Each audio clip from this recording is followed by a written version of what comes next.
I got Shakur 8-4. 8-4. 8-4. Could be closer, but I just don't think Shakur gonna let him catch him. I mean, he gonna use his feet to his advantage. Now let me get my distance. Now you know we both have a different view. That's why I let him go first. So January 31st, Teofimo Lopez versus Shakur Stevenson. Robbery awaits. Is the fix in? Well, that's what Floyd Schofield, Kid Austin's dad, Floyd Schofield Sr., in his recent interview was indicating that Teofimo Lopez is going to need a knockout because the high-invested fighters for the Saudi Arabians is Shakur Stevenson. Imagine knowing the winner of a Super Bowl before the opening kickoff. Imagine walking into a casino knowing exactly which card is coming next. That is the level of corruption being alleged right now in the world of professional boxing, and the target is the biggest matchup of early 2026. We aren't talking about small hall fights or backroom deals in obscure locations. We're talking about a massive showdown at Madison Square Garden, the supposed mecca of boxing. The allegations suggest that the result has already been paid for, the officials have been bought, and the fix is officially in. And the man blowing the whistle? None other than Floyd Schofield Sr., a figure who is rapidly becoming one of the most controversial voices in the sport. Listen, what you think about Teofimo Lopez and Shakur Stevenson January 31st, New York City? I got Teofimo winning like 3 rounds. yo, I see somebody killing you with them pays. They trying to get some attention. They even throwing $9. Answer their question, please. Look, I'm gonna get right into it. I just need to get this one out the way. You know, Teofimo Lopez, you see him winning only 3 rounds. Why? You better stop playing. See, we always go against each other. We always did, but go ahead. Yin and yang. Movement, man. Teofimo, look when Teofimo fought Sander Martin. Wait, you saying Shakur movement gonna be? Look what Teofimo, what is he from Spain or something, Martin? Spain. But he looked white, the white guy, and he literally had to question himself, do I still got it? Like, come on, man. I think you that remind that the fight to me is gonna be like Sugar Ray, Roberto Duran too. But I think he gonna win. No mas. I think he gonna knock. He claims that the upcoming clash between Shakur Stevenson and Teofimo Lopez on January 31st is nothing more than theater. According to Schofield Sr., the powers that be have already decided who leaves New York with the belt, and it has nothing to do with who punches harder or boxes smarter. If these rumors are true, the integrity of the sport is hanging by a thread. But if they're false, then we are witnessing one of the most destructive public meltdowns in recent boxing history. A father seemingly willing to burn down the entire industry just to settle a personal score. The accusations didn't come as a whisper, they came as a shout. In a series of explosive comments that have circulated through the boxing underground, Schofield Sr. laid out a scenario that sounds like something out of a crime thriller. He alleges that Turki Alalshikh, the influential power broker behind boxing's recent resurgence, has effectively purchased the loyalty of the judges and referees. The phrasing used was chillingly specific: money paid on sight. This implies a transaction so brazen that the officials know exactly what is expected of them before the first bell even rings. New York had the power to buy the streets of New York and throw a boxing fight. In the middle of downtown New York, who got that much power? It's in Saudi Arabia. You could call it Madison Square Garden all you want. That means the judges is paid for on Saudi money, most likely, the commission money, whoever funded this whole goddamn thing. Teo need a knockout. Teo's not outboxing him, not even on the cards. Because they're not going to let their big investment lose.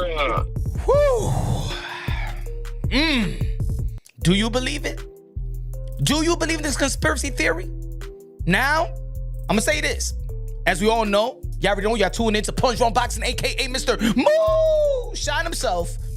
I got Teofimo Lopez beating Shakur Stevenson respectfully. Yeah. I believe the takeover is going to show why he is the takeover 2.0. Why he's the captain of the generation, the commander-in-chief, 2-time lineal champion. Shout out to Shakur Stevenson, then 3-division world champion, but I believe that Teofimo Lopez is that guy. But we all understand in the sport of boxing, fans was a little bit frustrated. I could see it from both sides. I could see it. If I want to believe in the conspiracy theory, and I could believe in the historic, you know what I'm saying, boxing, the politics, the corruption, and all that, right? And we cannot neglect that things like this does not happen. We cannot neglect that judges can be bought. We cannot neglect, you know what I'm saying? We see that, hey, look at Nakatani, the last fight. Hey, look at Canelo Alvarez and Triple G, the 118, 110 card, right? We seen robberies in the sport of boxing, right? The narrative being pushed here is that the scorecard is already filled out. It suggests a level of control that renders the actual athletic competition meaningless. When you hear allegations like this, it forces you to look at every close round with suspicion.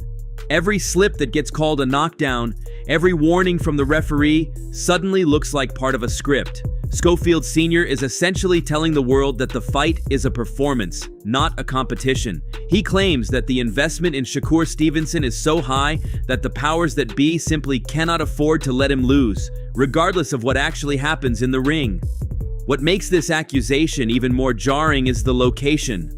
For decades, Madison Square Garden in New York City has been viewed as holy ground, a place where history is made, not bought. But the argument being made by the Schofield camp is that the old rules no longer apply. The claim is that the influx of Saudi Arabian money into the sport has shifted the center of gravity so aggressively that they can now buy the streets of New York. It's an assertion that geopolitics and massive wealth have superseded the local athletic commissions. Now Floyd Schofield just clarified and exposed that, as you heard him, he feels like His Excellency Turki Alalshikh pays the judges, pays the referees, pays everybody involved to protect his investment, which is the fighters that he favors. In this case, is Shakur Stevenson, right? And we heard Gervonta Tank Davis say this. We heard Teofimo Lopez say this, right? No, the facts remain is this. Here's the bottom line. The bottom line is that His Excellency Turki Alalshikh puts up the money for y'all to be in the toughest fights. He ain't putting up no money for y'all to be in cherry picks, as everybody got accustomed to doing.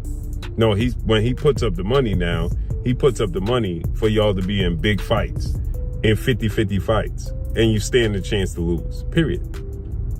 So with that said, y'all begged for the fight with Shakur.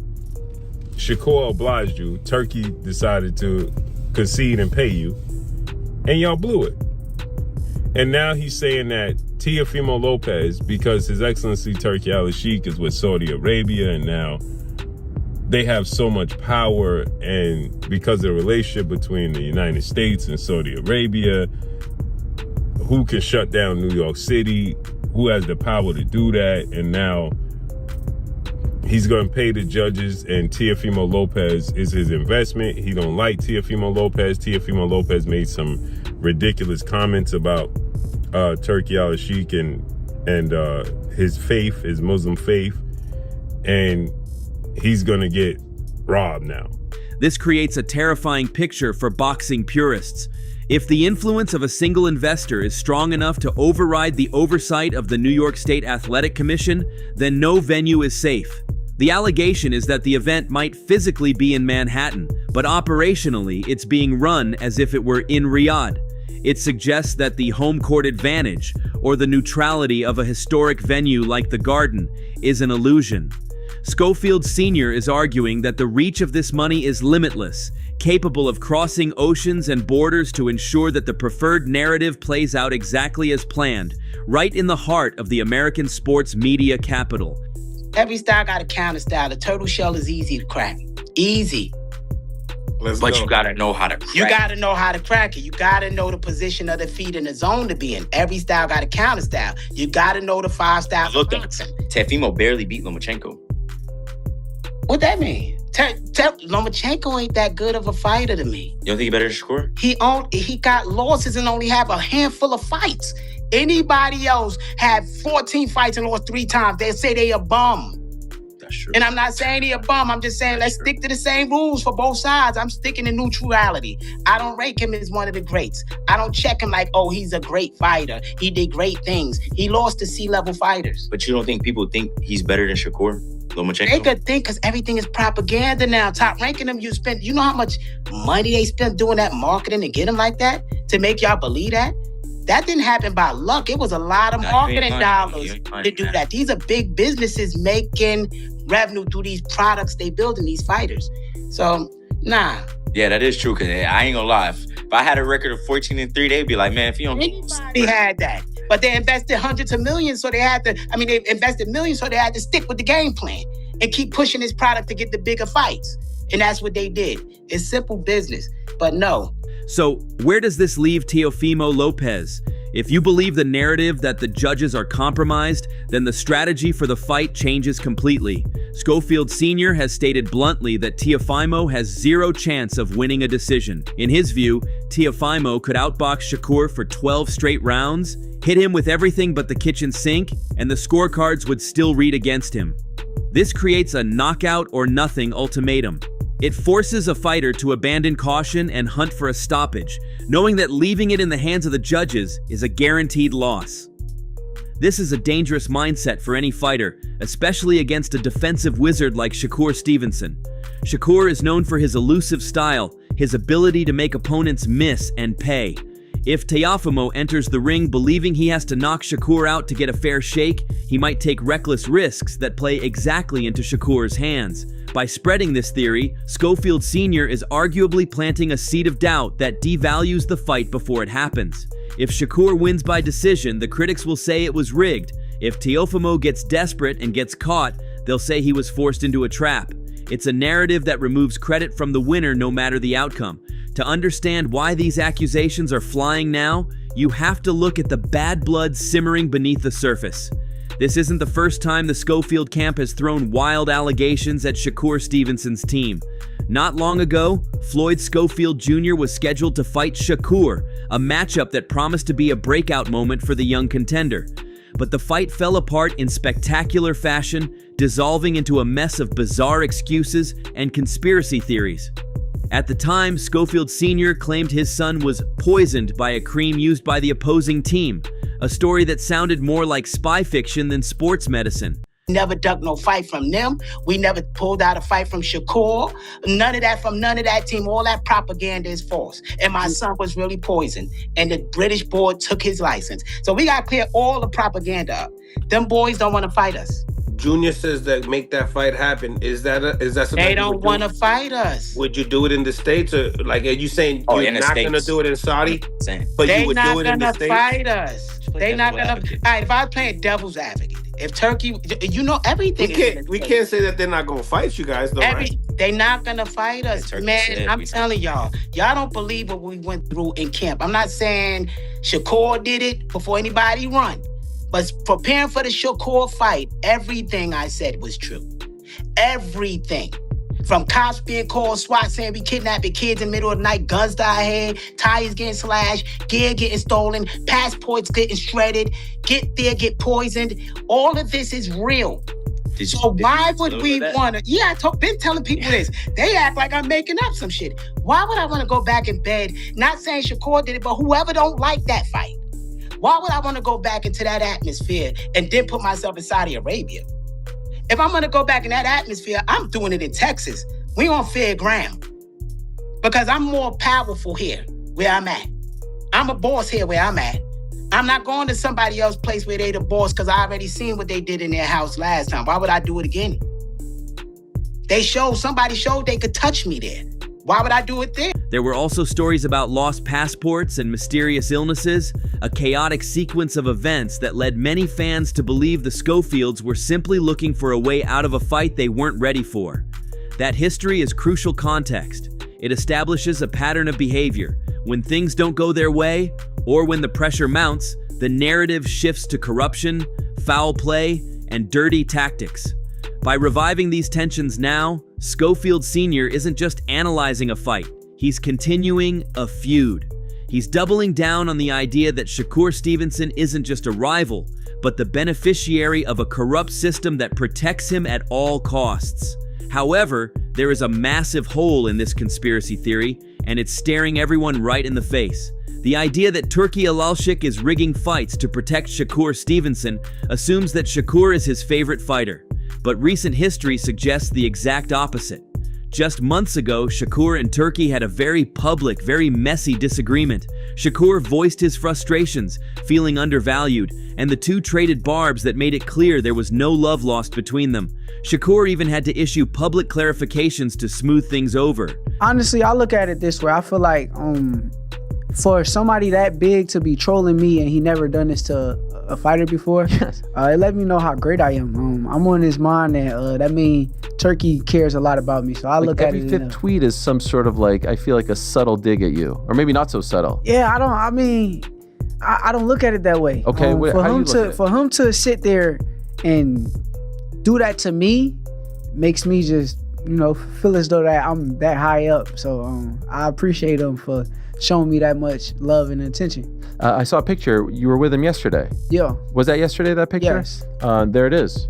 There you guys are. What was the meeting like? It was cool. It's always good vibes when I'm around him, man. Once again, I appreciate him for giving me this opportunity because I've been trying to make this a pay to fight for 2 to 3 years now. So the opportunity that he gave me, it gives me a platform to show how great I am. At any point you say like, yo, what's up with the tweets, man, with the pictures? And I ain't even talked to him. I don't care that much about it. The world kind of cares more about it than how I care about it, but I don't care about it. Okay, so it was just like good vibes. Was it a long meeting? It was probably like 25 minutes. Okay. Just talking and, I can't even tell everything. I appreciate it. No, I get that. Is your deal with Riyadh? Do you have a deal with Riyadh, or are you...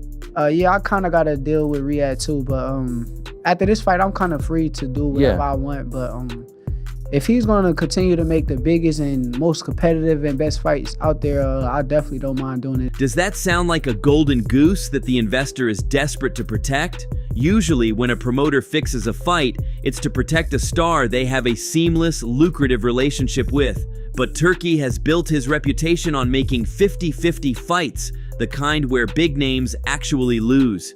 He has funded fights where favorites have been knocked off their pedestals. The logic that he would risk his reputation and the integrity of a massive New York event just to save Shakur, a fighter he has clashed with, doesn't quite add up. It feels less like an exposed truth and more like a convenient narrative constructed by someone who feels left out of the loop.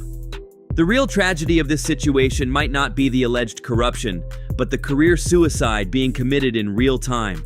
We are currently in an era where almost all major money in boxing flows from one source. Turki Alalshikh has become the sport's de facto bank manager.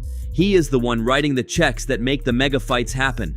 For a manager and father like Schofield Sr., whose son is a rising star needing those big checks, attacking the man with the money is a baffling strategy. It's the ultimate example of biting the hand that feeds. You with Golden Boy Promotions and Oscar De La Hoya, who's about to be without a platform, and gonna need the help of Turki Alalshikh. There's no network that wants to invest in the sport of boxing. None. PBC is not invested in the sport of PBC with Amazon. Amazon is not invested in the sport of boxing. They give them no budget. They gave them a distribution deal where they can showcase their events on their platform, but they are not funding it. They're not paying for it. The only platform that is willing to invest in the boxing is the Zone. And His Excellency Turki Alalshikh bought the boxing portion of the Zone. He bought the boxing portion of the Zone. So therefore, you're going to need Turki Alalshikh.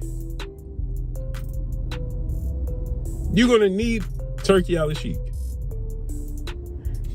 Because Oscar has just gotten the memo from Turki and DAZN that his contract is about to be up.